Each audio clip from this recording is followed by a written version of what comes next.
Hello my dear students, आप सभी का स्वागत है एनसीईआरटी की छोटी छोटी बातें सीरीज पर, जहां पर आपको मिलती है एनसीईआरटी की हर एक लाइन की detail explanation, previous year questions plus multiple choice questions के साथ। जी हाँ, अगर आप क्लास 11th में हैं, क्लास 12th में हैं, या आप एक ड्रॉपर स्टूडेंट हैं जो नीट एग्जाम की प्रिपरेशन कर रहे हैं, तो आप बिल्कुल सही जगह पर आए हैं। जी हाँ, मैं हूँ सरला साहू और आप देख रहे हैं गेट साइंस सरला यूट्यूब चैनल। तो चलिए शुरू करते हैं हमारा आज का लेक्चर। आज हम पढ़ने जा रहे हैं class 11 biology chapter 11 photosynthesis in higher plants. ठीक है, एंड ये हमारा होने वाला है fourth lecture of this chapter. तो देखो, सबसे फर्स्ट लेक्चर में हमने 11.1 व्हाट डू वी नो से स्टार्ट करके 11.4 how many pigments are involve in photosynthesis तक हमने क्या किया था, कंप्लीट किया था। ठीक है, और ये जो पिगमेंट्स है, इससे जो है 2025 में आपका जो क्वेश्चन पूछा जा चुका है। नाउ सेकेंड लेक्चर में हमने पढ़ा था what is light reaction and the electron transport chain. तो यहाँ पे हमने देखा था कि कैसे जो है एटीपी एंड एनएडीपीए जो है यहाँ पे फॉर्म हो रही है। ठीक है, तो ये हमने सेकेंड लेक्चर में कंप्लीट की थी। नाउ थर्ड लेक्चर में हमने देखा कि ये जो लाइट रिएक्शन में एटीपी एंड एनएडीपीए जो फॉर्म हो रही है वो कहाँ पे यूज हो रही है। ठीक है, और फिर हमने यहाँ पे C4 पाथवे भी हमने यहाँ पे देखा था, किसमें, थर्ड लेक्चर में। अब आज हम पढ़ने वाले हैं फोर्थ लेक्चर, और फोर्थ लेक्चर में हम पढ़ेंगे photo respiration and factors affecting the photosynthesis. Photo respiration से भी 2025 में क्वेश्चंस पूछे गए हैं। ठीक है, so that is the important topic. So ये हमारा होने वाला है आज का फोर्थ लेक्चर।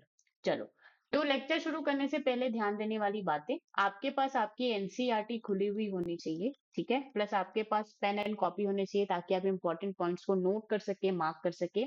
सेकेंड, अगर आपको वीडियो स्लो लग रही होगी तो आप इसको 1.25x स्पीड में करके देख सकते हैं। यहां तक बात समझ में आई? चलो आगे बढ़ते हैं।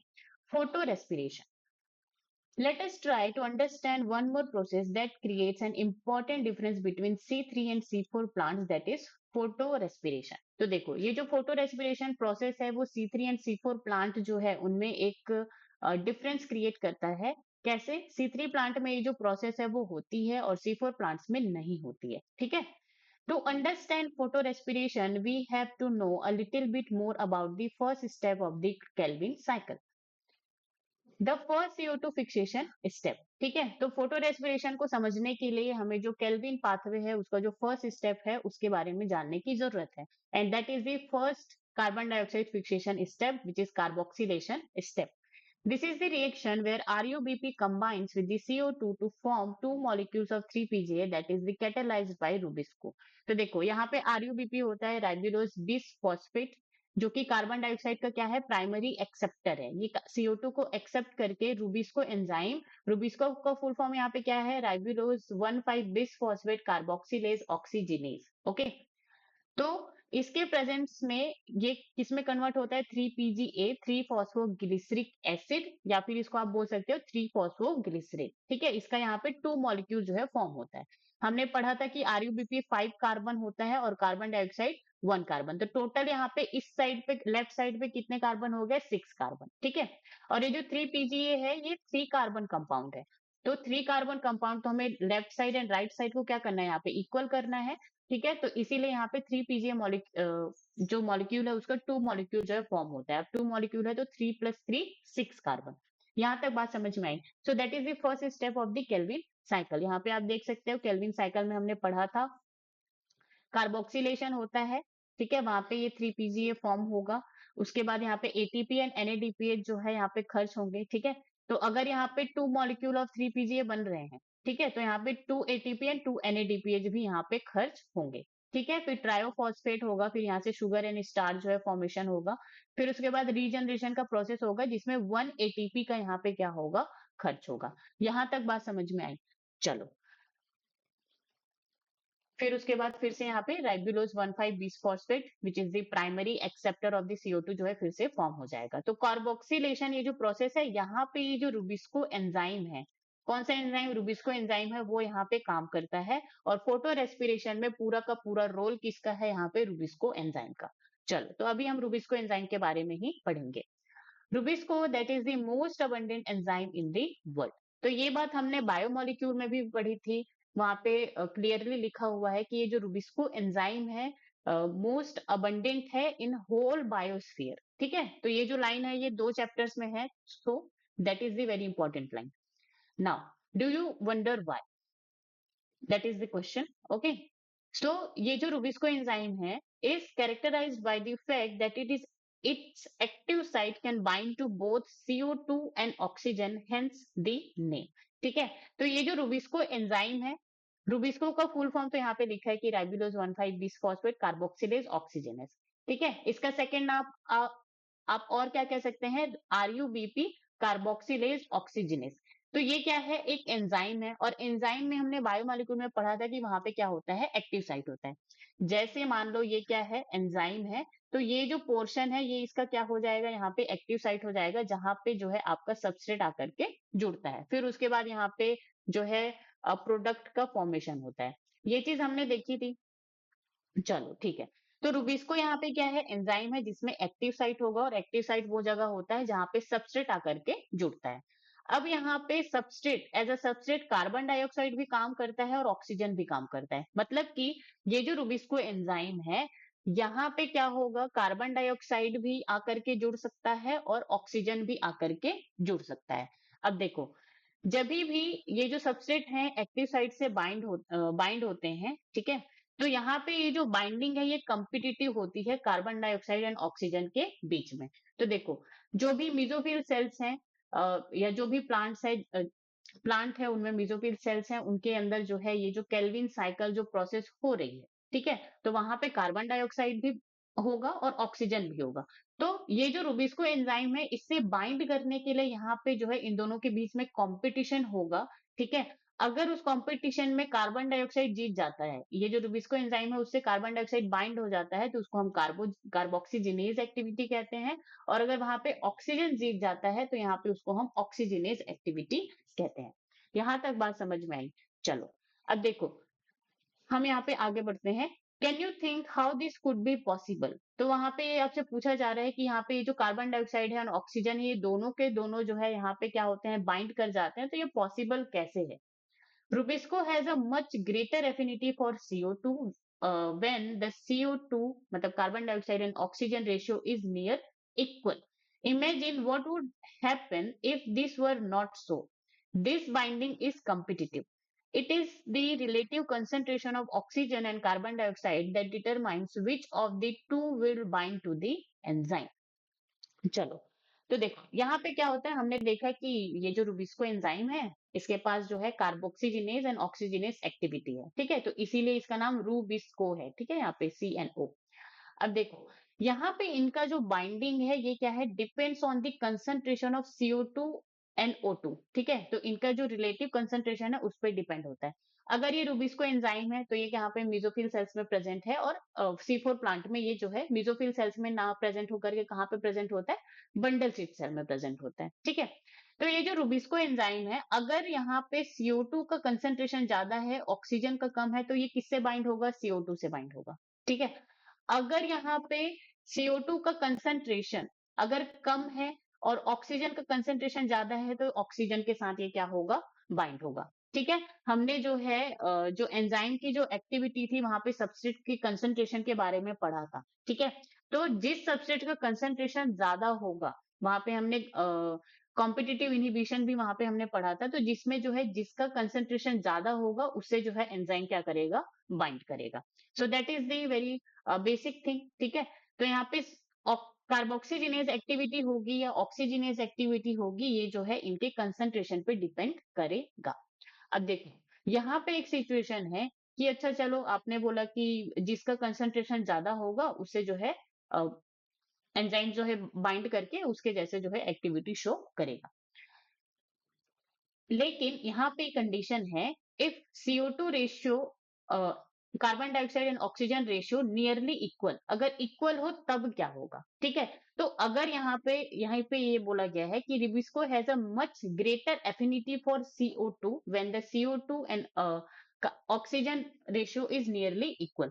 तो जब भी यहाँ पे नियरली इक्वल वाला सिचुएशन आएगा, तो रिबिस्को हमेशा किसके टुवर्ड्स जो है ग्रेटर एफिनिटी शो करेगा? कार्बन डाइऑक्साइड के तरफ। ठीक है, तो कार्बन डाइऑक्साइड को रुबिस्को एंजाइम जो है लव्स मोर। तो देखो यहाँ पे भी फिर अलग अलग कंडीशन हो जाती है क्या, टेम्परेचर का फिर यहाँ पे खेल हो जाता है कि अगर वहां पे लो टेम्परेचर है, at low temperature Rubisco loves CO2 carbon dioxide 80 times more than oxygen. Okay, तो यहाँ पे जो है किससे बाइंड हो जाएगा, ये CO2 से बाइंड हो जाएगा। अगर यहाँ पे हायर टेम्परेचर है तो रुबिस्को लव्स ऑक्सीजन मोर, तो यहाँ पे बाइंड्स टू ऑक्सीजन, तो यहाँ पे ऑक्सीजनेज एक्टिविटी हो जाएगा। अब कहीं पर भी अगर ऑक्सीजनेज एक्टिविटी हो रही है इसका मतलब वहां पे फोटो रेस्पिरेशन का जो प्रोसेस है वो होगा। और अगर वहां पे कार्बोक्सीजनेज एक्टिविटी हो रही है इसका मतलब वहां पे केल्विन साइकिल होगा, और केल्विन साइकिल होगा इसका मतलब वहां पे शुगर फॉर्मेशन होगा। यहां तक बात समझ में आई? ठीक है, तो यहाँ पे जो है केल्विन साइकिल में कार्बन डाइऑक्साइड आरयूबीपी से कंबाइन होकर के ये जो आरयूबीपी कार्बोक्सिलेज है उससे मिलकर के 3 BCA मॉलिक्यूल बनाएगा, फिर वहां से आपका जो है क्या बनेगा, शुगर फॉर्मेशन होगा। ठीक है, लेकिन ये जो C3 प्लांट्स होते हैं, ये C3 प्लांट्स में जो है केल्विन साइकिल हो रहा है, C4 प्लांट्स में भी केल्विन साइकिल जो है यहाँ पे परफॉर्म होता है। ठीक है, लेकिन C3 साइकिल में अगर यहाँ पे CO2 and oxygen concentration nearly equal है और हाई टेम्परेचर है तो यहाँ पे फिर फोटो रेस्पिरेशन का प्रोसेस होगा। यहां तक बात समझ में आई? तो रुबिस्को एंजाइम के बारे में आपको इतनी सारी बातें आपको जो है ध्यान में रखने की जरूरत है। नाउ चलो आगे बढ़ते हैं। In C3 plant some oxygen does bind to the rubisco, तो यहाँ पे ये जो C3 प्लांट्स है तो वहां पे ऑक्सीजन जो है रुबिस्को एंजाइम से जरूर बाइंड करते हैं, and hence CO2 fixation is decrease. अब ऑक्सीजन वहां पे जाकर के बाइंड हो गया तो CO2 फिक्सेशन जो है कार्बन डाइऑक्साइड का जो फिक्सेशन है वो क्या हो जाएगा, कम हो जाएगा। अब देखो अगर यहाँ पे CO2 फिक्सेशन अगर डिक्रीज हो गया, ठीक है, इसका मतलब फोटोसिंथेसिस, इसका मतलब यहाँ पे जो है शुगर फॉर्मेशन नहीं होगा। ठीक है, शुगर फॉर्मेशन नहीं होगा तो यहाँ पे जो फोटोसिंथेसिस जो है वो जो है वहां पे डिक्रीज हो गया। अब वो डिक्रीज हो गया तो यहाँ पे जो प्रोडक्टिविटी है, C3 प्लांट्स की जो प्रोडक्टिविटी है वो यहाँ पे क्या हो जाएगी, कम हो जाएगी। Okay, now here the RUBP ribulose 1,5 bis phosphate instead of being converted to two molecule of PGA binds with oxygen to form one molecule of phosphoglycerate and phosphoglycolate, which is two carbon compound in a pathway called photorespiration। अब देखो होना क्या चाहिए था, ये C3 plant है इसमें Rubisco enzyme present है। अब ये कार्बोक्सीजिनेस एक्टिविटी शो करता है, ठीक है, कार्बोक्सीजिनेस एक्टिविटी शो करता है तो ये क्या बनाता है यहाँ पे 3 PGA 3 फॉस्फोग्लिसरिक एसिड या फिर ग्लिसरेट। ठीक है, तो इसको हम क्या कहते हैं, केल्विन साइकिल कहते हैं। इसमें हमारा जो है शुगर या फिर हमारा जो फूड है वो फॉर्म होता है। अब यहाँ पे क्या हो रहा है, सीथी प्लांट है, रुबिस्को एंजाइम है, अब यहाँ पे ये ऑक्सीजिनेज एक्टिविटी शो करेगा। ऑक्सीजिनेज एक्टिविटी शो करने का मतलब क्या है, ये ऑक्सीजन से बाइंड होगा। ठीक है, आरयूबीपी अब CO2 से बाइंड ना होकर के किससे बाइंड हो रहा है, ऑक्सीजन से। अब यहाँ पे प्रोडक्ट के रूप में यहाँ पे क्या बन रहा है आपके पास, 3 फॉस्फोग्लिसरेट, इसका जो स्ट्रक्चर है C, यहाँ पे डबल बॉन्ड ये O माइनस है, CHOH CH2 OPO3 2 माइनस। ठीक है, फॉस्फो मतलब कि यहाँ पे फॉस्फेट ग्रुप प्रेजेंट होगा। यहाँ तक बात समझ में आई? तो 3 फॉस्फोग्लिसरेट प्लस 3 फॉस्फोग्लाइकोलेट, तो ग्लाइकोलेट यहाँ पे जो है 1 and 2। ठीक है, 1 कार्बन एंड 2 कार्बन, ये क्या है, 2 कार्बन कंपाउंड है, और ये जो है यहाँ पे आपका 3 कार्बन कंपाउंड है। यहां तक बात समझ में आई? It's not 3 phosphoglycolate. ओके, यहाँ पे 3 कार्बन है ही नहीं। चलो, तो यहाँ पे जो है आपका फॉस्फोग्लाइकोलेट यहाँ पे जो है आपका फॉर्मेशन होता है। लेट मी,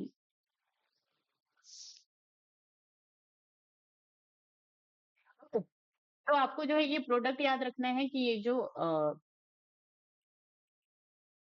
फोटो रेस्पिरेशन का जो प्रोसेस है उसमें जो है आरयूबीपी ऑक्सीजन से बाइंड होकर के 3 फॉस्फोग्लिसरेट फॉर्म कर रहा है एंड फॉस्फोग्लाइकोलेट। यहां तक बात समझ में आई? चलो, तो ये जो प्रोसेस है इसको हम क्या कहते हैं, फोटो रेस्पिरेशन प्रोसेस कहते हैं। Now in the photorespiration pathway, there is a neither synthesis of sugars nor of ATP। तो ये जो पाथवे है फोटो रेस्पिरेशन, इसमें ना आपका शुगर का फॉर्मेशन होता है और ना ही आपका जो है कोई ATP का मतलब कि एनर्जी का फॉर्मेशन होता है। Rather, it results in the release of CO2 with the utilization of ATP। बल्कि यहाँ पे उल्टा क्या होता है, कार्बन डाइऑक्साइड का रिलीज होता है, ठीक है। और यहाँ पे 1 एटीपी का क्या होता है, यूटिलाइजेशन होता है। मतलब ना आप यहाँ पे खाना बना पा रहे हो, ना ही आपका जो है यहाँ पे एनर्जी फॉर्म हो रहा है। उल्टा यहाँ पर क्या हो रहा है, जो इतनी मेहनत से जो एटीपी बनी है लाइट रिएक्शन में, उसका यहाँ पे यूटिलाइजेशन हो रहा है। In the photorespiration pathway there is a no synthesis of ATP और एनएडीपीएच। तो यहाँ पे कोई एटीपी एंड एनएडीपीएच नहीं बनेगा। The biological function of photorespiration is not known yet. तो ये जो बायोलॉजिकल फंक्शन है किसका, फोटो रेस्पिरेशन पाथवे का, तो उसको अभी तक पता नहीं लगाया गया है, ठीक है। तो फोटो रेस्पिरेशन को हम एक वेस्टफुल प्रोसेस क्या करते हैं, कंसिडर करते हैं, क्योंकि यहाँ पे कोई शुगर फॉर्मेशन नहीं हो रहा है, कोई भी एटीपी फॉर्मेशन नहीं हो रहा है, ना ही एनएडीपीएच फॉर्मेशन हो रहा है। उल्टा यहाँ पर क्या हो रहा है, एटीपी का यूटिलाइजेशन हो रहा है, ठीक है। So photo respiration is the wasteful process, जो कि कहाँ पे होता है, C3 प्लांट में होता है। C4 प्लांट में क्यों नहीं होता, उसको हम आगे देखेंगे, ठीक है। तो फोटो रेस्पिरेशन में आपके जो है 3 सेल ऑर्गेनेल्स जो है इन्वॉल्व होते हैं। पहला है chloroplast, second peroxisome, and third यहाँ पे क्या आ गया, माइटोकॉन्ड्रिया। यहां तक बात समझ में आई कि यहाँ पे जो है ये जो थ्री थ्री सेल ऑर्गेनल्स हैं वो यहाँ पे इन्वॉल्व होते हैं। सो that is the photo respiration cycle. ये एनसीईआरटी में नहीं है, अगर आप इसको थोड़ा सा माइंड में रखें so well and good, okay.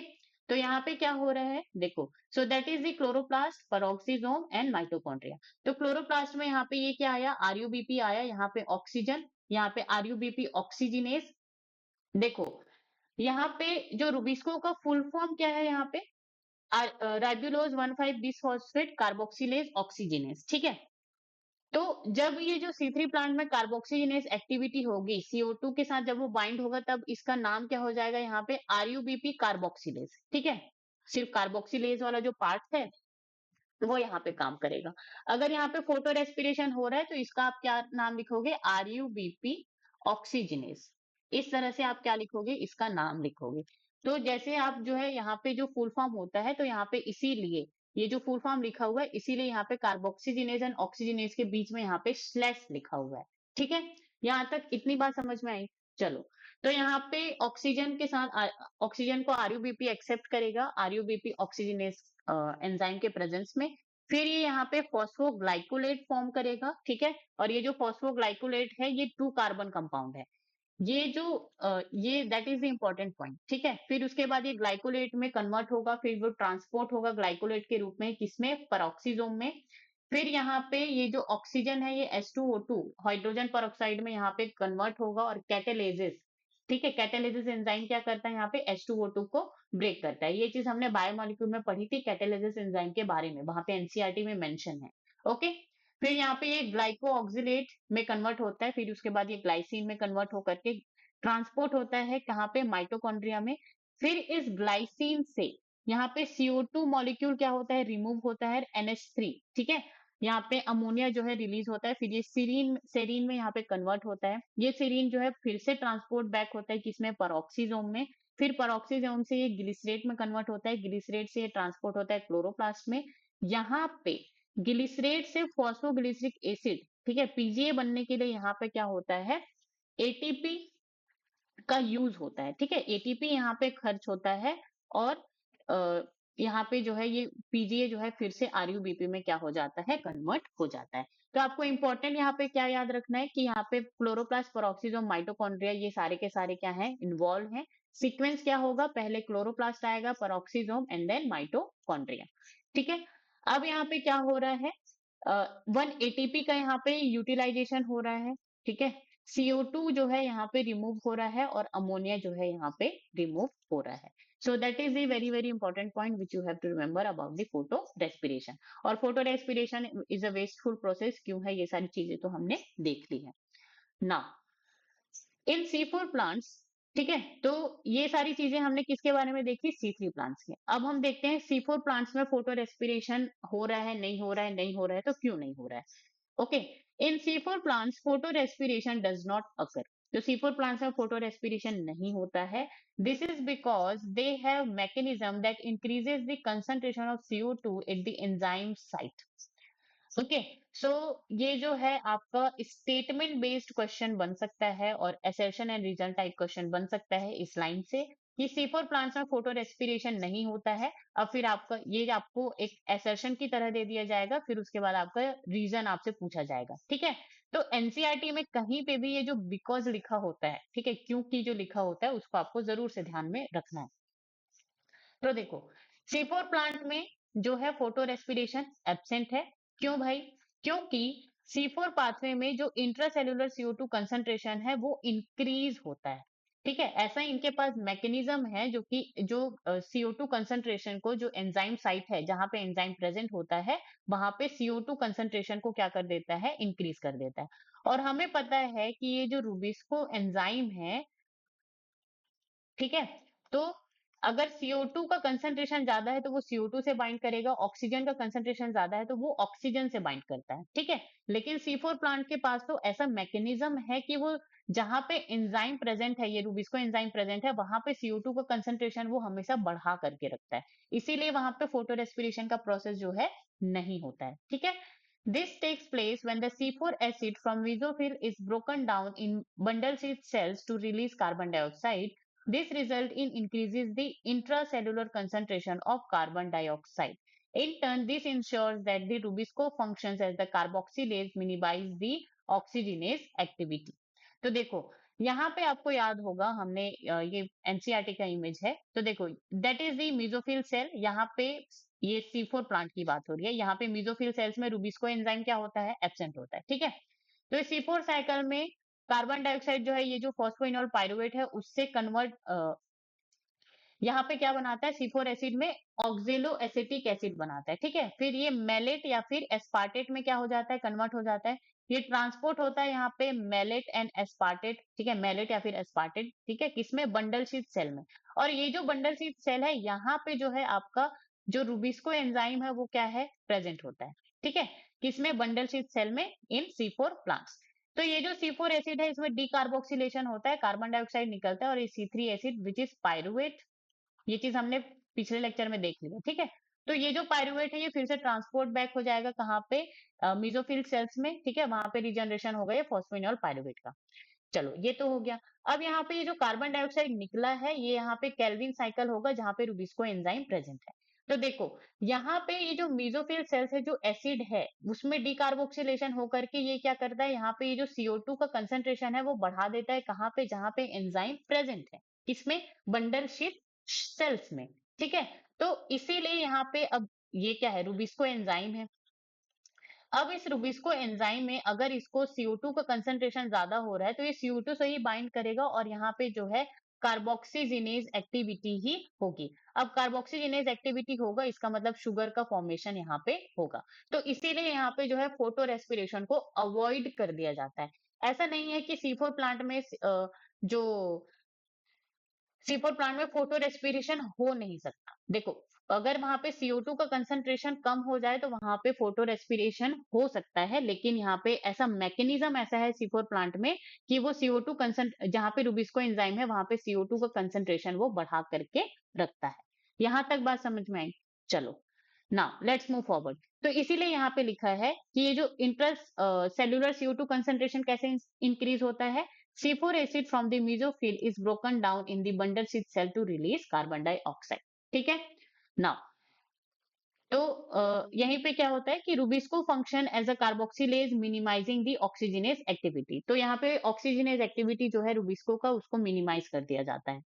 Now that you know that the C4 plants lack photorespiration, you probably can understand why productivity and yields are better in these plants. ठीक है।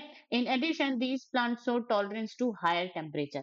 अब देखो, यहाँ पे हमें ये पता चला कि ये जो C4 प्लांट है, इनमें जो है ये फोटो रेस्पिरेशन का जो प्रोसेस है वो C4 प्लांट में नहीं होता है, ठीक है। और हमें पता है photo respiration is the wasteful process. तो अगर यहाँ पे C4 प्लांट में वो एब्सेंट है, ये जो वेस्टफुल प्रोसेस है, तो इसका जो प्रोडक्टिविटी होगा वो भी क्या होगा, ज्यादा होगा। तो आपको पूछा जाए कि C3 plant versus C4 plant में प्रोडक्टिविटी किसकी ज्यादा अच्छी होती है, तो आपको क्या बोलना है, C4 प्लांट, ठीक है। Based on the above discussion, can you compare plants showing the C3 and C4 pathway? ठीक है, use the table format given in table 11.1 and fill this information. अब देखो 11.1 में आपको एनसीईआरटी में टेबल दिया गया है, उसमें आपको C4 एंड C3 प्लांट के बीच में क्या बताना है, वहां पे डिफरेंस बताना है। तो हमने जो है बहुत अच्छे से डिस्कस कर लिया है इस चीज को, तो आपको जो है उस टेबल को वहां पे क्या करना है, फिलअप करना है, दैट इज योर होमवर्क। यहाँ तक बात समझ में आई? चलो, नाउ लेट्स मूव फॉरवर्ड। अब हम यहाँ पे पढ़ेंगे 11.10 factors affecting the photosynthesis. An understanding of the factors that affect photosynthesis is necessary. The rate of photosynthesis is very important in determining the yield of plants, including crop plants. ठीक है, तो यहाँ पे जो फोटोसिंथेसिस का जो यहाँ पे रेट है, उसको समझने की बहुत ज्यादा जरूरत है। अगर हमको जो है जो प्लांट्स है, जो क्रॉप प्लांट्स है, उनकी अच्छी यील्डिंग चाहिए तो, ठीक है, अगर वहां पे अच्छी प्रोडक्टिविटी चाहिए तो। Photosynthesis is under the influence of several factors. तो ये जो फोटोसिंथेसिस है वो under the influence of several factors, जैसे कि इंटरनल जो कि प्लांट के अंदर होगा, and external, it's we are talking about the environment. ठीक है, कि किस कंडीशन में, किस इन्वायरमेंटल कंडीशन में वो जो है प्लांट प्रेजेंट है। The plant factors include the number, size, age, orientation of leaves, mesophyll cells, and chloroplast, internal carbon dioxide concentration, and the amount of chlorophyll. The plant or the internal factors are dependent on the genetic predisposition and the growth of the plant. तो देखो, यहाँ पे factor affecting photosynthesis में आपको internal factors देखने को मिलेंगे and external. तो इंटरनल में यहाँ पे इतनी सारी चीजें हैं, ठीक है, लीव्स के जो नंबर है, साइज है, एज है, mesophyll cells and chloroplast number है। मेसोफिल सेल्स के अंदर ही क्लोरोप्लास्ट प्रेजेंट होते हैं ना, ठीक है। एंड C4 प्लांट में बंडल शीथ सेल में प्रेजेंट होते हैं, ठीक है। इंटरनल CO2 कंसंट्रेशन की प्लांट के अंदर जो है कार्बन डाइऑक्साइड का कंसंट्रेशन कितना है, क्लोरोफिल कंटेंट कितना है। अगर क्लोरोफिल कंटेंट ही कम हो तो वहां पे फोटोसिंथेसिस प्रोसेस हो ही नहीं पाएगी, ठीक है। तो क्लोरोफिल कंटेंट से ही तो, लाइट एब्जॉर्प्शन से ही तो क्या होता है, फोटोसिंथेसिस का इनिशिएशन होता है। This depend on the plant genetic makeup and growth. ठीक है, तो प्लांट का जो जेनेटिक मेकअप है, ये जो इंटरनल फैक्टर यहाँ पे दिया गया है, depend on the genetic predisposition and the growth of the plant. यहाँ तक बात समझ में आई? चलो, एक्सटर्नल फैक्टर की बात करें, would include the availability of the sunlight, temperature, carbon dioxide concentration and water. तो यहाँ पे क्या जाएगा, light, sunlight availability, temperature, carbon dioxide concentration and water availability. ठीक है, as plant as a plant photosynthesize, all these factors will simultaneously affect its rate. तो ये जो प्लांट में फोटोसिंथेसिस का रेट है, तो ये जितने भी इंटरनल एंड एक्सटर्नल फैक्टर में है, सारे के सारे उसको क्या करेंगे, अफेक्ट करेंगे। Hence, though several factors interact and simultaneously affect photosynthesis or carbon dioxide fixation.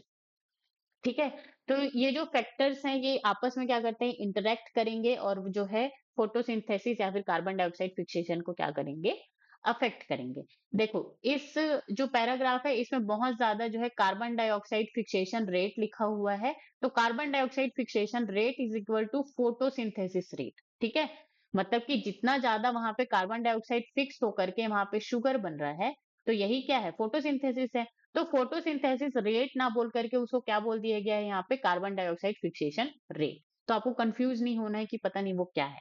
Okay, usually one factor is the major cause और is the one that limits the rate. Hence, at any point, the rate will be determined by the factor available at the suboptimal levels.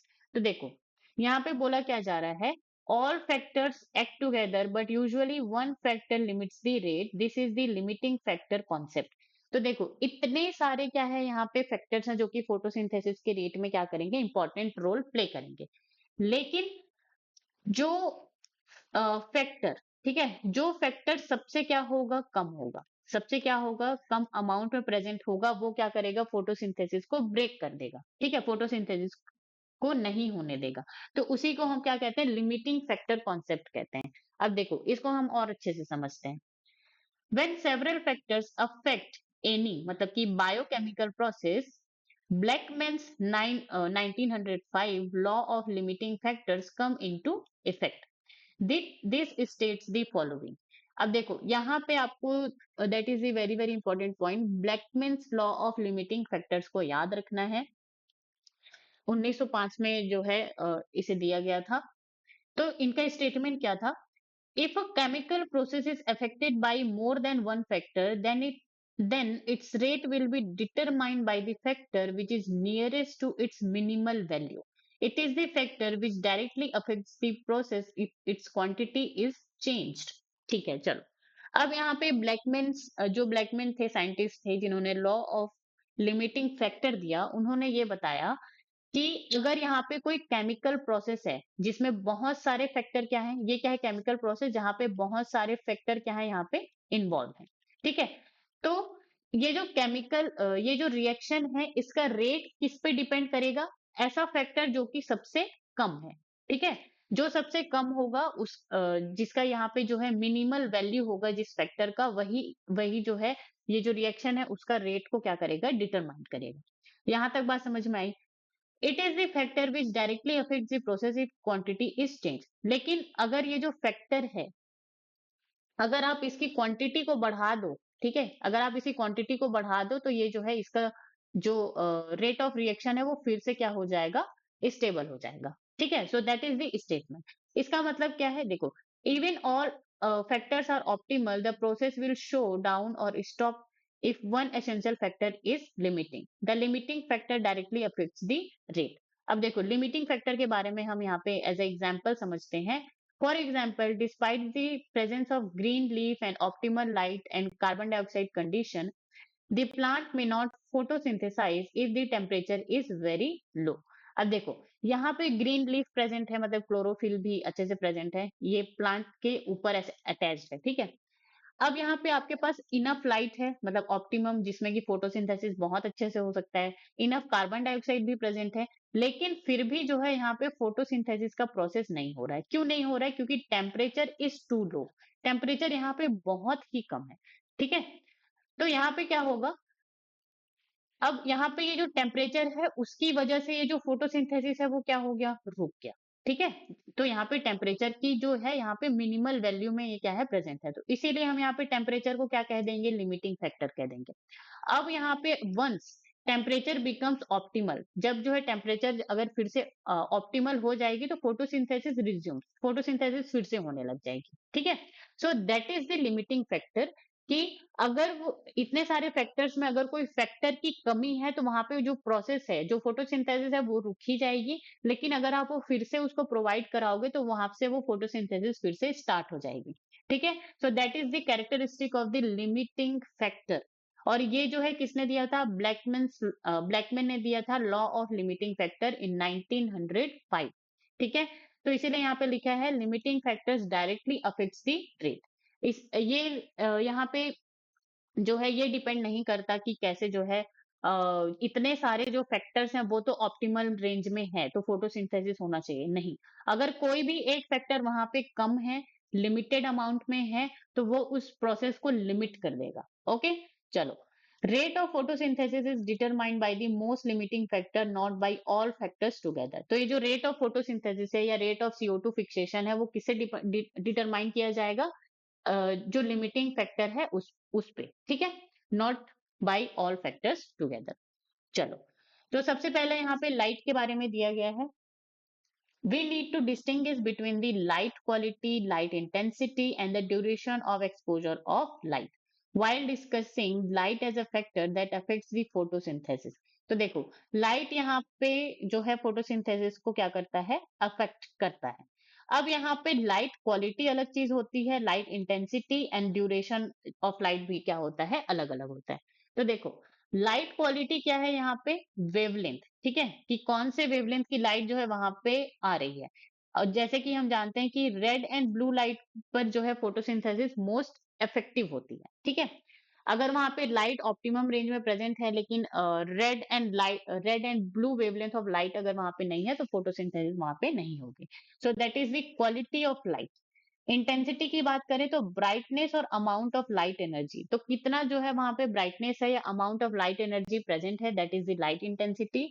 And duration की बात करें तो length of light exposure, कि वो जो plant है उसको जो है जो लाइट एक्सपोजर है वो कितना मिल रहा है, so that is the duration of exposure to light. Okay, so this light factors के अंडर भी ये तीन चीजें जो है काम करती हैं। अब देखो, there is a linear relationship between incident light and CO2 fixation rates at low light intensities. At higher light intensities, gradually the rate does not show further increase as other factors become limiting. देखो, अब यहाँ पे क्या होता है, अगर आपके पास लो light intensity है, देखो, हमने लाइट क्वालिटी के बारे में पढ़ा कि अगर वहां पे red and blue wavelength of light हो तो फोटोसिंथेसिस जो है अच्छे से होगी, ठीक है। ड्यूरेशन के बारे में अगर आप बात करते हैं तो वहां पे एक्सपोजर ऑफ लाइट, अब जितना अच्छे से एक्सपोजर देंगे उतना ज्यादा आपका फोटोसिंथेसिस बढ़ेगा। अब हम यहाँ पे किसके बारे में बात करेंगे, लाइट इंटेंसिटी के बारे में बात करेंगे। अगर यहाँ पे लो लाइट इंटेंसिटी है, ठीक है, तो आपको जो है लीनियर रिलेशनशिप मिलेगा किसके बीच में, incident light and CO2 fixation rate के बीच में। जैसे कि आप इस ग्राफ में देख सकते हैं, यहाँ पे क्या है, रेट ऑफ फोटोसिंथेसिस, या इसको आप क्या रेट ऑफ फोटोसिंथेसिस को और क्या कह सकते हैं, CO2 फिक्सेशन रेट कह सकते हैं, ठीक है। तो CO2 fixation rate and light intensity के बीच में अगर वहां पे क्या हो, लाइट इंटेंसिटी लो हो, तो आपको जो है इस तरह से लीनियर रिलेशनशिप आपको देखने को मिलता है, ठीक है। कि जैसे जैसे आप लाइट इंटेंसिटी को बढ़ाते जाओगे वैसे वैसे जो है फोटोसिंथेसिस का रेट भी यहाँ पे क्या होता जाएगा, बढ़ता जाएगा, ठीक है। लेकिन यहीं पे अगर हायर लाइट इंटेंसिटी हो, ठीक है, तो अगर आप जो है, अब ये जो ग्राफ है इसमें आप क्या कर रहे हो, लाइट इंटेंसिटी को यहाँ पे इंक्रीज करते जा रहे हो, जैसे कि आप यहाँ पे देख रहे हो, ठीक है। तो वहां पे क्या होगा, ये जो फोटोसिंथेसिस जो रेट है वहां पे वो क्या होगा, आकर के एक कांस्टेंट यहाँ पे हो जाएगा। क्यों कांस्टेंट हो जाएगा, क्योंकि rate does not show further increase. अगर आप लाइट इंटेंसिटी को, ठीक है, आप लाइट इंटेंसिटी को बढ़ाते जा रहे हो, बढ़ाते जा रहे हो, लेकिन वहां पे अदर फैक्टर्स होंगे जो कि क्या हो जाएंगे, लिमिटिंग हो जाएंगे, ठीक है। आप जो है, अब देखो, फोटोसिंथेसिस के लिए तो बहुत सारे फैक्टर्स, फोटोसिंथेसिस के लिए बहुत सारे फैक्टर्स यहाँ पे क्या कर रहे हैं, काम कर रहे हैं, ठीक है। अब ठीक है, आप जो है लाइट को यहाँ पे क्या कर रहे हो, ऑप्टिमल कर रहे हो, लाइट को आप जो है, लाइट भी एक क्या है, फैक्टर है जिसको आप इंक्रीज करते जा रहे हो, करते जा रहे हो, करते जा रहे हो, लेकिन यहाँ पे CO2 कंसंट्रेशन ही क्या है, यहाँ पे एटमॉस्फेयर में CO2 कंसंट्रेशन ही यहाँ पे लो है। तो ये क्या करेगा, एज ए लिमिटिंग फैक्टर यहाँ पे काम करेगा। और लिमिटिंग फैक्टर यहाँ पे काम अगर यहाँ पे लिमिट हो गया तो यहाँ पे फोटोसिंथेसिस भी यहाँ पे क्या हो जाएगा, रुक जाएगा या फिर कांस्टेंट हो जाएगा। यहाँ तक बात समझ में आई। चलो, what is interesting to note is that light saturation occurs at 10% of the full sunlight, ठीक है। तो यहाँ पे जितना भी लाइट जो है, सन से जितना भी लाइट आपको मिल रहा है, ठीक है, तो उसमें से जो फोटोसिंथेसिस के लिए जो सेचुरेशन पॉइंट है वो 10% ऑफ फुल सनलाइट में ही हो जाता है, ठीक है। सो hence, except for plants in shade or in dense forest, light is rarely a limiting factor in nature. तो देखो, यहाँ पे क्या होता है, जितना भी लाइट आ रहा है अर्थ पे उसका जो 10% ऑफ फुल सनलाइट है उसमें ही फोटोसिंथेसिस का काम क्या हो जाता है, हो जाता है। लाइट कभी भी आपको एज ए लिमिटिंग फैक्टर नहीं देखने को मिलेगा नेचर, ठीक है। So in nature light is rarely a limiting factor except in shade plants और डेंस फॉरेस्ट। तो अगर जहाँ पे डेंस फॉरेस्ट है, डेंस फॉरेस्ट का मतलब जो नीचे के जो अब वहां पे लंबे लंबे क्या होंगे, ट्रीज होंगे, अब वहां पे जो छोटे छोटे जो ट्रीज होंगे वहां पे क्या होगा, वहां पे जो है आपको वहां पे शेड्स हो जाएंगी, ठीक है, तो लाइट वहां पे अच्छे से नहीं पहुंच पाएगी, तो फिर वहां पे लाइट जो है एज अ लिमिटिंग फैक्टर वहां पे काम करेगा। लेकिन अगर आप अदरवाइज की बात करें तो लाइट कभी भी जो है रेयरली ही लिमिटिंग फैक्टर वहां पे आपको शो देखने को मिलेगी। क्यों, क्योंकि फुल सनलाइट का जो 10% है वही जो है फोटोसिंथेसिस के लिए क्या हो जाता है, वहां पे काफी हो जाता है, इनफ हो जाता है, मोर देन इनफ, ठीक है। Now, increase in incident light beyond a point causes the breakdown of chlorophyll and decrease in photosynthesis। तो देखो, अगर आप जो है ऑप्टिमम पॉइंट से भी ज्यादा अगर आप लाइट देते हो, ठीक है, लाइट इंटेंसिटी देते हो प्लांट्स को, तो वहां पे फोटो ऑक्सीडेशन का प्रोसेस हो जाता है। फोटो ऑक्सीडेशन का प्रोसेस क्या होता है, ब्रेकडाउन ऑफ क्लोरोफिल, ठीक है। ब्रेकडाउन ऑफ क्लोरोफिल का मतलब क्या होता है, फोटो ऑक्सीडेशन, लाइट की वजह से ये जो क्लोरोफिल है उसका जो है वो क्या हो जाता है, वहां पे डैमेज हो जाता है। सो दिस फोटो ऑक्सीडेशन का ये जो टर्म है ये हमने अ, इसी चैप्टर में ही पढ़ी है, ठीक है, जहां पे जहां पर हम पिगमेंट्स के बारे में पढ़ रहे थे वहां पे, ठीक है। चलो, तो ये क्या हो गया, लाइट के बारे में हो गया।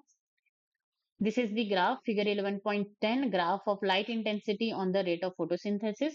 Okay, now carbon dioxide concentration के बारे में हम यहाँ पर पढ़ेंगे। Carbon dioxide is the major limiting factor of the photosynthesis. तो ये फोटोसिंथेसिस के प्रोसेस में कार्बन डाइऑक्साइड जो है मेजर लिमिटिंग फैक्टर की तरह काम करता है। The concentration of carbon dioxide is very low in the atmosphere between 0.03 and 0.04%।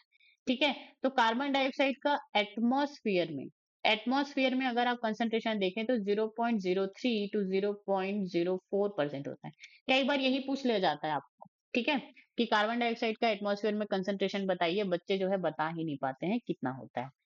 Now increase in concentration up to 0.05% can cause an increase in CO2 fixation rate. Beyond this level can become damaging over longer period. ठीक है, तो अगर ये concentration 0.05% तक increase किया जाए तो यहाँ पे जो फोटोसिंथेसिस का जो रेट है वो क्या होगा, इंक्रीज होगा। और उसके बाद अगर आप उसके बाद अगर आप कार्बन डाइऑक्साइड को बढ़ाएंगे तो वो क्या कर सकता है, डैमेज कर सकता है। ठीक है, now The C3 and C4 plants respond differently to CO2 concentration. ठीक है, तो यहाँ पे C3 and C4 प्लांट क्या करता है, डिफरेंट, अब इनमें डिफरेंट मैकेनिज्म होते हैं, डिफरेंट पाथवे होते हैं, तो वहां पे CO2 कंसंट्रेशन को इंक्रीज करोगे तो वो डिफरेंटली वहां पे रिस्पॉन्ड करेंगे। At low light condition, neither group respond to high CO2 condition. ठीक है, at higher light intensity, both C3 and C4 plants show increase in the rates of photosynthesis. अब देखो यहाँ पे क्या हो रहा है, अगर इफेक्ट ऑफ CO2 कंसंट्रेशन की बात करें फोटोसिंथेसिस रेट पर, तो लो लाइट पे आपको क्या देखने को मिलेगा, C3 and C4 plants show no response to the increase CO2।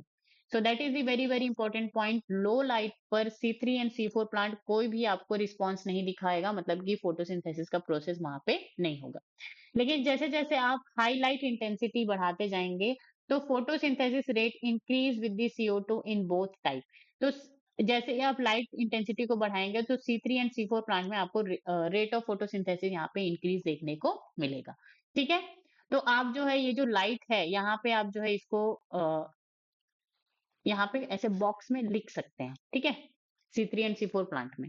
Now at high light intensity both C okay, what is important to note is that the C4 plant shows saturation in about 360 microliter per liter, while C3 responds to the increased CO2 concentration and saturation is only seen beyond 450 microliter per liter.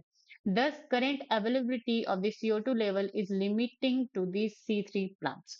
अच्छा, चलो अब यहाँ पे क्या बोला जा रहा है, यहाँ पे फीचर है, यहाँ पे C3 प्लांट है, यहाँ पे C4 प्लांट। ठीक है, CO2 saturation point, तो C3 प्लांट में अबव 450 माइक्रोलीटर पर लीटर। ठीक है, अगर यहाँ पे इतना amount of concentration of carbon dioxide है, ठीक है, तो ये जो 450 ये जो अमाउंट है इसके अबव, ठीक है, 450 के जब आप यहाँ पे अबव जाएंगे, बियॉन्ड जाएंगे, तब वहां पे आपको सेचुरेशन पॉइंट दिखेगा फोटोसिंथेसिस में। ठीक है, इन C3 प्लांट। लेकिन वहां पे अगर CO2 का कंसंट्रेशन अराउंड 360 माइक्रोलीटर पर लीटर है, तब वहां पे आपको फोटोसिंथेसिस रेट में क्या देखने को मिलेगा, सेचुरेशन पॉइंट आपको देखने को मिलेगा। ठीक है, रिस्पॉन्ड टू हाई CO2। ठीक है, तो यहाँ पे जैसे जैसे कंसंट्रेशन को आप बढ़ाते जाओगे, कहाँ पे C3 प्लांट में, तो सिग्निफिकेंट इंक्रीज इन रेट, मतलब कि फोटोसिंथेसिस का जो रेट है वो वहां पे आपको देखने को मिलेगा। लेकिन यहाँ पे जैसे जैसे आप कार्बन डाइऑक्साइड को बढ़ाते जाओगे तो वहां पे लेस रिस्पॉन्स देखने को मिलेगा। क्यों? क्योंकि ऑलरेडी यहाँ पे कार्बन डाइऑक्साइड जो है इफिशियंट होता है। क्यों? क्योंकि वहां पे जो है C4 पाथवे होता है, और C4 पाथवे में जहाँ पे रुबिस्को एंजाइम प्रेजेंट होता है, जहाँ पे कार्बोक्सीजिनेज एक्टिविटी दिखानी होती है, वहां पे क्या होता है, CO2 कार्बन डाइऑक्साइड का जो लेवल है वो मेंटेन्ड रहता है, किसमें, C4 प्लांट्स में। इसीलिए अगर आप कार्बन डाइऑक्साइड के कंसंट्रेशन को बढ़ाओगे तो C3 प्लांट में आपको जरूर वहां पे इफेक्ट देखने को मिलेगा, वहां पे प्रोडक्टिविटी अच्छी होगी। लेकिन C4 प्लांट की बात करें तो वहां पे जो है बहुत ही कम रिस्पॉन्स आपको देखने को मिलेगा। इसीलिए जो फोटोसिंथेसिस का जो सेचुरेशन पॉइंट है कार्बन डाइऑक्साइड के कंसंट्रेशन के अगेंस्ट में, तो वहां पे आपको C3 प्लांट में जो है वो जो सेचुरेशन पॉइंट है वो 450 माइक्रोलीटर पर लीटर की जब अबव जाओगे और ज्यादा में जाओगे तब आपको सेचुरेशन पॉइंट देखने को मिलेगा। C4 प्लांट में आपको 360 माइक्रोलीटर पे ही देखने को मिल जाएगा। ठीक है, now limiting factor it current CO2। ठीक है, तो करेंट CO2 जो लेवल है वहां पे लिमिटिंग फैक्टर, अगर हम यहाँ पे लाइक समथिंग 400 माइक्रोलीटर पर लीटर की बात करें, तो C3 प्लांट में यस CO2 जो है लिमिटिंग फैक्टर की तरह काम करेगा। और अगर हम C4 प्लांट की बात करें तो वो अ, इस कंसंट्रेशन पे जो है C4 प्लांट में लिमिटिंग नहीं होगा। क्यों? क्योंकि यहाँ पे 360 माइक्रोलीटर पे ही यहाँ पे आपका जो है देखो, सैचुरेशन पॉइंट का मतलब ये जो फोटोसिंथेसिस का जो कांस्टेंट हो जाता है रेट, उसको हम सैचुरेशन पॉइंट यहाँ पे कहते हैं। ठीक है, तो सैचुरेशन के पॉइंट के पहले जो है जैसे जैसे आप CO2 को आप कंसंट्रेशन बढ़ाते जाओगे वैसे ही आपका फोटोसिंथेसिस का रेट जो है बढ़ता जाएगा। तो C4 प्लांट का सैचुरेशन पॉइंट 360 में ही आ जाएगा, जबकि C3 प्लांट का सैचुरेशन पॉइंट 450 के जब आप अबव जाओगे तब जाकर के वहां पे आएगा। यहाँ तक बात समझ में आई? इसीलिए अगर करेंट CO2 की बात करें तो करेंट CO2 कंसंट्रेशन की बात करें तो C3 प्लांट में वो जो है एज ए लिमिटिंग फैक्टर काम करता है, लेकिन C4 प्लांट में एज ए लिमिटिंग फैक्टर वो काम नहीं करता है। ठीक है, चलो।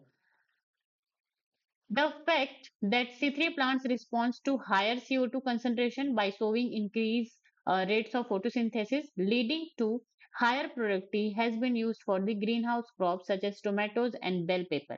अब देखो, हमने देखा C3 प्लांट जो है हाई CO2 कंसंट्रेशन पे क्या करता है, रिस्पॉन्ड करता है। तो हाई CO2 कंसंट्रेशन इसका मतलब क्या हो गया यहाँ पे, कार्बोक्सीजिनेज एक्टिविटी ऑफ रूबिस्को। ठीक है, इसका मतलब वहां पे शुगर फॉर्मेशन होगा, खाना बनेगा।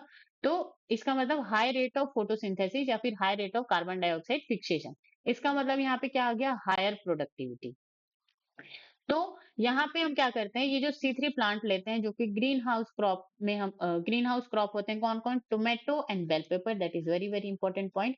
Tomato and bell pepper is greenhouse crop. मतलब कि इसको हम क्या करते हैं, grow in carbon dioxide in rich atmosphere. इनको हम कार्बन डाइऑक्साइड का कंसंट्रेशन जहाँ पे बहुत ज्यादा होता है वहां पे हम इनको क्या करते हैं, बड़ा करते हैं, और फिर हमको जो है प्रोडक्टिविटी भी बहुत ज्यादा मिलती है। अगर आप जो है नॉर्मल इन्वायरमेंट की बात करें जहां पे CO2 जो है, CO2 का जो कंसंट्रेशन है वो C3 प्लांट के लिए यहाँ पे एज ए लिमिटिंग फैक्टर काम कर रहा था, लेकिन हम उनको ग्रीन हाउस गैस इफेक्ट, ठीक है, ग्रीन हाउस क्रॉप की तरह हम उसमें जहाँ पे कार्बन डाइऑक्साइड का जो कंसंट्रेशन है उसको हम बढ़ा करके हम जो है वहां पे क्रॉप करेंगे, खेती करेंगे, तो हमको जो है टोमेटो एंड बेल पेपर की अच्छी पैदावार हमको देखने को मिलेगी। ठीक है, यहाँ तक बात समझ में आई? चलो, टेम्परेचर की अगर हम बात करें, the dark reactions being enzymatic are temperature control, though the light reactions are also temperature sensitive, they are affected to much lesser extent। तो यहाँ पे जो डार्क रिएक्शन है, डार्क रिएक्शन का जो एंजाइमेटिक, डार्क रिएक्शन में कौन एंजाइम होता है, रूबिस्को, विच इज, और ये जो रूबिस्को है वो टेम्परेचर कंट्रोल होता है। अगर लो टेम्परेचर हुआ तो कार्बोक्सीजिनेज एक्टिविटी दिखाएगा, और हाई टेम्परेचर हुआ तो फोटो रेस्पिरेशन का प्रोसेस होगा या ऑक्सीजनेज एक्टिविटी दिखाएगा। ठीक है, इसीलिए यहाँ पे लिखा है ये जो डार्क रिएक्शन है या फिर ये जो केल्विन साइकिल है, वो उसका जो एंजाइम है वो टेम्परेचर कंट्रोल होता है। ठीक है, that is important line. Though the light reaction are also temperature sensitive, they are affected to much lesser extent. तो जो लाइट रिएक्शन है वो भी टेम्परेचर सेंसिटिव होता है, लेकिन वो बहुत ही कम इफेक्ट वहां पे आपको देखने को मिलेगा। The C4 plants respond to higher temperature and show higher rate of photosynthesis। तो ये जो C4 प्लांट होते हैं वो हायर टेम्परेचर पे क्या करते हैं, हायर टेम्परेचर पे भी वो क्या करते हैं, सरवाइव करते हैं, और हायर रेट ऑफ आपको फोटोसिंथेसिस देखने को मिलती है। किनमें, C4 प्लांट, जो कि क्या होते हैं, ट्रॉपिकल प्लांट्स होते हैं। वाइल C3 प्लांट्स है मच लोअर टेम्परेचर ऑप्टिमम। जबकि अगर हम C3 प्लांट की बात करें तो वहां पे जो है लोअर टेम्परेचर में जो है रूबिस्को जो है कार्बोक्सीजिनेस एक्टिविटी दिखाएगा और हायर रेट ऑफ फोटोसिंथेसिस होगा। तो C4 प्लांट्स जो है हायर प्लांट में भी हायर रेट ऑफ फोटोसिंथेसिस उनको देखने को मिलेगा। ठीक है, क्योंकि यहाँ पे C4 पाथवे होता है जो रूबिस्को एंजाइम है, जो रिबिस्को एंजाइम है, ठीक है, जहाँ पे केल्विन साइकिल होगा वो जो है बंडल शीट सेल्स में होती हैं, तो वहां पे उसको क्या करता है, जो हाई टेम्परेचर है उससे भी उसको क्या कर लेगा, बचा लेगा। लेकिन C3 प्लांट में ऐसा कोई मैकेनिज्म नहीं होता, इसीलिए ये जो रूबिस्को एंजाइम है वो लो टेम्परेचर को फेवर करके जो है कार्बोक्सीजिनेज एक्टिविटी करता है और हायर रेट ऑफ फोटोसिंथेसिस आपको देखने को मिलती है। ठीक है, the temperature optimum for photosynthesis of different plant also depends on the habitat that they are adapted। ठीक है। तो टेम्परेचर, ऑप्टिमम टेम्परेचर जो है फोटोसिंथेसिस के लिए, इस पे भी डिपेंड करता है कि जो प्लांट्स है वो कौन से रीजन में प्रेजेंट है। ट्रॉपिकल प्लांट्स है हायर टेम्परेचर ऑप्टिमम, जैसे कि C4 plants, and the plants adapted to temperate climates. और जो प्लांट्स है जो टेम्परेट क्लाइमेट में है उनको लिए जो है आपको लोअर टेम्परेचर ही देना पड़ेगा, अगर आपको फोटोसिंथेसिस का जो है रेट अच्छा चाहिए तो। ठीक है। चलो, अब यहाँ पे आता है water. Even though water is one of the reactant in the light reaction. ठीक है। तो लाइट रिएक्शन में वाटर क्या होता है, एक रिएक्टेंट होता है। ठीक है। यहाँ पे वाटर स्प्लिट होकर के जो है electron and 2H+ ion and half one H2O molecule है, तो हाफ ऑक्सीजन यहाँ पे ये क्या करता है, रिलीज करता है। तो H2O क्या है, लाइट रिएक्शन के लिए रिएक्टेंट है। The effect of water as a factor is more through its effect on the plant rather than directly on photosynthesis. तो यहाँ पे ये जो वाटर है इसका जो मोर इफेक्ट है वो प्लांट में होता है। ठीक है, मतलब और फोटोसिंथेसिस में डायरेक्टली नहीं होता है। Water stress cause the stomata to close, hence reducing the CO2 availability. Okay. Besides, water stress also makes leaves wilt, thus reducing the surface area of the leaves and their metabolic activity as well. तो देखो यहाँ पे क्या हो रहा है, water stress हो रहा है, वाटर स्ट्रेस हो रहा है तो स्टोमाटा क्या हो जाएगा, क्लोज हो जाएगा, बंद हो जाएगा। ठीक है, ताकि वहां पे वाटर स्ट्रेस जो वाटर जो लॉस हो रहा है ट्रांसपिरेशन के थ्रू वो कम हो जाए। तो अगर यहाँ पे स्टोमाटा क्लोज हो जाएगा, ये क्या है, लीफ है, लीफ में यहाँ पे क्या है, स्टोमाटा। स्टोमाटा से ही तो कार्बन डाइऑक्साइड क्या हो रहा है, एंटर कर रहा है, तभी वहां पे जो है फोटोसिंथेसिस का प्रोसेस हो रहा है। अब स्टोमाटा ही यहाँ पे क्लोज हो गया तो कार्बन डाइऑक्साइड ही अंदर नहीं जाएगा। अब कार्बन डाइऑक्साइड ही अंदर नहीं जाएगा तो CO2 अवेलेबिलिटी क्या हो जाएगी, कम। तो CO2 फिक्सेशन या फिर फोटोसिंथेसिस रेट जो है ऑटोमेटिकली यहाँ पे क्या हो जाएगा, डिक्रीज हो जाएगा। ठीक है। तो ये जो वाटर है वो डायरेक्टली तो फोटोसिंथेसिस को इफेक्ट नहीं करता है, लेकिन ये जो प्लांट है उसको डायरेक्टली इफेक्ट करता है, और प्लांट को इफेक्ट मतलब कि फोटोसिंथेसिस में वहां पे कमी आ जाती है। नेक्स्ट, अगर ये जो वाटर स्ट्रेस है ये लीव्स को क्या करते हैं, विल्ट कर देते हैं। जैसे ये लीफ है तो लीफ को यहाँ पे जो है कर्ल कर देंगे, क्या कर देंगे, कर्ल कर देंगे। तो यहाँ पे जो सरफेस एरिया है वो क्या होगा, रिड्यूस होगा, और मेटाबॉलिक जो एक्टिविटी है वो भी क्या हो जाएगा, यहाँ पे रिड्यूस हो जाएगा। मतलब कि जो फोटोसिंथेसिस का जो प्रोसेस है, जो रेट है वो यहाँ पे क्या हो जाएगा, कम हो जाएगा। ठीक है। चलो, अब हम यहाँ पे पढ़ेंगे क्या, summary. Green plants make their own food by photosynthesis. Okay. During this process, carbon dioxide from the atmosphere is taken in by leaves through stomata and used for making carbohydrates, principally glucose and starch. ठीक है। तो photosynthesis में क्या करते हैं, plants जो है अपना खुद का खाना बनाते हैं, जिसमें जो है कार्बन डाइऑक्साइड जो है एटमॉस्फेयर से लिया जाता है। किसके थ्रू, लीव्स के थ्रू। लीव्स में कौन होते हैं, स्टोमाटा। ठीक है, उसके थ्रू कार्बन डाइऑक्साइड एंटर करेगा, जो कि कार्बोहाइड्रेट बनाने के लिए principally glucose and starch formation के लिए यूज किया जाता है। Photosynthesis takes place only in the green parts of the plant, mainly in leaves. ठीक है, तो फोटोसिंथेसिस जो है ग्रीन पार्ट्स ऑफ जो प्लांट है, ठीक है, और मेनली इन लीव्स में जो है आपको देखने को मिलता है। Within the leaves the mesophyll cells have a larger number of chloroplast. तो मेसोफिल सेल्स के अंदर जो है आपको बहुत सारे क्लोरोप्लास्ट देखने को मिलते हैं, that are responsible for CO2 fixation. और ये जो क्लोरोप्लास्ट है वही जो है CO2 फिक्सेशन के लिए, मतलब फोटोसिंथेसिस के लिए क्या होता है, रिस्पॉन्सिबल होता है। Within the chloroplast the membrane are sites for the light reaction, while the chemosynthetic pathway occurs in the stroma। तो ये जो क्लोरोप्लास्ट है, यहाँ पे ये क्या है, क्लोरोप्लास्ट है, तो उसमें जो लाइट रिएक्शन है वो किस में होता है, मेम्ब्रेन वाले पार्ट में होता है, और जो स्ट्रोमा है उसमें जो है आपको ये जो कीमोसिंथेटिक यहाँ पे लिखा हुआ है, जिसको आप डार्क रिएक्शन कह सकते हैं या फिर केल्विन साइकिल कह सकते हैं या C3 पाथवे कह सकते हैं, वो कहाँ पे होता है, आपका स्ट्रोमा में होता है। Photosynthesis has 2 stages. ठीक है, फोटोसिंथेसिस में 2 स्टेजेस होते हैं, light reaction and the carbon fixing reaction. तो ये जो कार्बन फिक्सिंग रिएक्शन है वो क्या है, वही कीमोसिंथेटिक या बायोसिंथेटिक या डार्क डार्क रिएक्शन या केल्विन साइकिल या C3 पाथवे, इसी को यहाँ पे कार्बन फिक्सिंग रिएक्शन कह रहे हैं। ठीक है। In the light reaction, the light energy is absorbed by the pigments present in the antennae and funnel to special chlorophyll A molecule called reaction center chlorophylls. तो हमने पढ़ा था लाइट रिएक्शन में light harvesting complex. Light harvesting complex में आपको antennae देखने को मिलता है, जिसमें ऑल दी जो एसेसरी पिगमेंट्स है, क्लोरोफिल बी, कैरोटीनॉइड, ज़ैंथोफिल, वो सारे आते हैं। और एक रिएक्शन सेंटर होता है, reaction centre chlorophyll, which is chlorophyll A. There are two photosystem, तो यहाँ पे आपको दो फोटो सिस्टम देखने को मिलेंगे, photo system 1 and photo system 2। Photo system has a 700 nanometer absorbing a chlorophyll P700 molecule at its reaction center, while photosystem 2 has a P60 reaction center that absorbs the red light at 680 nanometer। तो यहाँ पे जो है आपको जो light harvesting, यहाँ पे photo system 1 होगा जिसमें जो है लाइट हार्वेस्टिंग कॉम्प्लेक्स होगा, जिसमें जो रिएक्शन सेंटर होगा क्लोरोफिल ए। तो फोटो सिस्टम 1 है तो वो 700 नैनोमीटर पे जो है लाइट को एब्जॉर्ब करेगा। और यहीं पे ये जो लाइट हार्वेस्टिंग कॉम्प्लेक्स है किसका, फोटो सिस्टम 2 का, जिसमें जो क्लोरोफिल होगा, क्लोरोफिल ए होगा, वो 680 नैनोमीटर पे रेड लाइट पे जो है आपका लाइट को क्या करेगा, एब्जॉर्ब करेगा। After absorbing light, electrons are excited and transferred through photosystem 2 and photosystem 1 and finally NAD forming NADH। तो यहाँ पे ये जो LHC है वो क्या करेगा, यहाँ पे लाइट, यहाँ पे सन है, वहां से लाइट एब्जॉर्ब करके इलेक्ट्रॉन को क्या करेगा, एब्जॉर्ब करेगा, ठीक, एक्साइट करेगा। ठीक है, इलेक्ट्रॉन इलेक्ट्रॉन एक्साइट करके ये जो इलेक्ट्रॉन है वो फोटो सिस्टम 2 से फोटो सिस्टम 1 में जाएगा। फोटो सिस्टम 1 से वो क्या करेगा, NAD से वो क्या कन्वर्ट कर देगा, यहाँ पे NADH, ठीक है, या NADPH, वो यहाँ पे फॉर्मेशन हो जाएगा। During this process a proton gradient is created across a membrane of the thylakoid. The breakdown of the proton gradient due to the movement through the F naught part of the ATPase enzyme release enough energy for synthesis of ATP।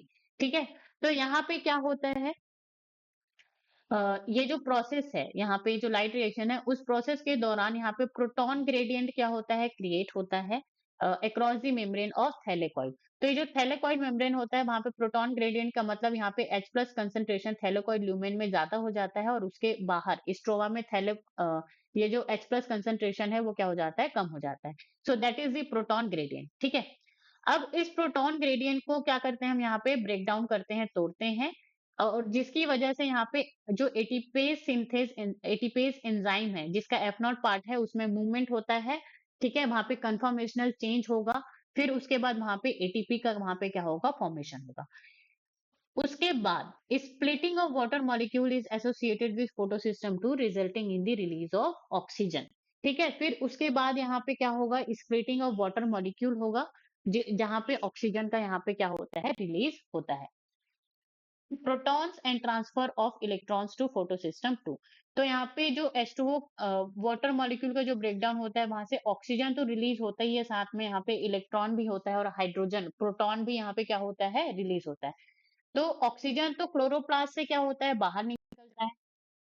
ठीक है, oxygen chloroplast से बाहर निकल जाएगा, proton जो है lumen में ही रह जाता है थैलेकॉइड के, और ये जो इलेक्ट्रॉन जो यहाँ पे निकलता है वो आपको जो है कहाँ पे ट्रांसफर हो जाएगा, फोटो सिस्टम 2 को ट्रांसफर हो जाता है। So that is the important point. Okay, चलो, now in the carbon fixation cycle CO2 is added by the enzyme.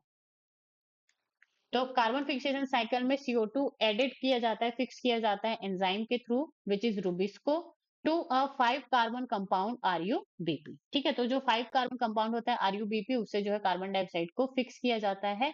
That is converted to 2 molecule of 3 carbon PGA। ठीक है, तो यहाँ पे क्या आता है, CO2 plus RuBp।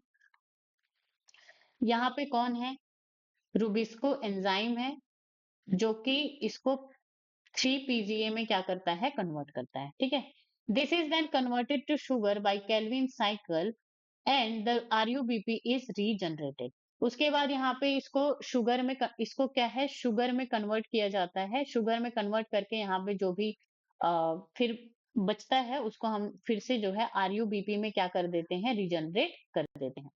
During this process ATP and NADPH synthesise in light reaction is utilise. तो इस प्रोसेस में जो है यहाँ पे जो है ATP एंड NADPH क्या होता है, यूटिलाइज होता है। Rubisco also catalyzes a wasteful oxygenation reaction in C3 plants which is photorespiration. तो जो Rubisco एंजाइम है वो जो है वेस्टफुल जो प्रोसेस है C3 प्लांट में फोटो रेस्पिरेशन उसको क्या करता है यहाँ पे परफॉर्म करता है. ठीक है. Some tropical plants show a special type of photosynthesis called C4 pathway. तो कुछ जो ट्रॉपिकल प्लांट्स है जो हायर टेम्परेचर में जो है प्रेजेंट होते हैं वहां पे आपको C4 पाथवे देखने को मिलता है. In these plants, the first product of CO2 fixation that takes place in the mesophyll is a 4 carbon compound. ठीक है. और वो 4 कार्बन कंपाउंड कौन है? PEP. ठीक है. Not PEP. यहाँ पे क्या होता है ये जो C4 पाथवे है इसमें ये जो CO2 है वो पीईपी फॉस्फोइनोल पायरुवेट से जो है रिएक्ट करके. ठीक है. फॉस्फोइनोल पायरुवेट जो है इसको एक्सेप्ट करके यहाँ पे ऑक्जेलो एसिटिक एसिड बनाता है विच इज 4 कार्बन कंपाउंड. इसीलिए इसको C4 पाथवे बोला जाता है. और अगर हम C3 प्लांट की बात करें तो वहां पे CO2 आरयूबीपी से जो है रिएक्ट करके यहाँ पे 3 PGA which is 3 carbon compound बनाता है. इसीलिए इसको हम C3 प्लांट या C3 साइकिल कहते हैं. In the bundle itself, the Calvin pathway is carried out for the synthesis of chloro carbohydrate. फिर ये जो C4 प्लांट है ये जो ऑक्जेलो एसिटिक एसिड बना है ये फिर कन्वर्ट होकर के फिर ये केल्विन साइकिल में क्या करता है? एंटर करता है. ठीक है. तो ये जो C4 पाथवे ये चीज हमने देखी है. ओके. तो C4 पाथवे जो है C4 प्लांट्स में केल्विन साइकिल कहाँ पे होगा? बंडल शीट सेल्स में होगा. और C3 प्लांट्स में केल्विन साइकिल कहाँ पे होगा? मेसोफिल सेल्स में होगा. सो that is the key difference between the C4 plant and C3 plant. ठीक है. तो अब ये हमारा ये जो चैप्टर है फोटोसिंथेसिस इन हायर प्लांट ये हमने कंप्लीट किया है. ठीक है. अब नेक्स्ट लेक्चर में हम यहाँ पे क्या देखेंगे? क्वेश्चंस हम यहाँ पे क्या करेंगे? सॉल्व करेंगे. ठीक है. जितने भी प्रीवियस ईयर क्वेश्चंस है और मैं आपको उसमें जो है ये भी मेंशन करके दिखाऊंगी कि ये जो एनसीईआरटी की ये लाइन जो है इस ईयर में आई हुई है. ठीक है. चलो. So thank you so much guys for the watching. अगर आपको वीडियो अच्छी लगी हो तो like comment and share and subscribe the channel. Okay. And stay tuned on get science at the YouTube channel.